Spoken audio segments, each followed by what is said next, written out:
តើការកាន់កាប់ដោយមានការដឹងឮជាសាធារណៈមានន័យដូចម្តេចតាមផ្លូវច្បាប់ការកាន់កាប់ដោយមានការដឹងឮជាសាធារណៈគឺជាលក្ខខណ្ឌមួយនៃភោគៈដែលអាចនាំទៅរកកម្មសិទ្ធិលើអចលនវត្ថុ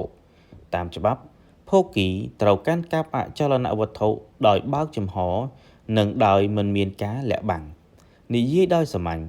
ការកាន់កាប់នោះត្រូវតែបង្ហាញឲ្យបានច្បាស់ដល់សាធារណជនថាខ្លួនជាអ្នកកាន់កាប់ដីនោះ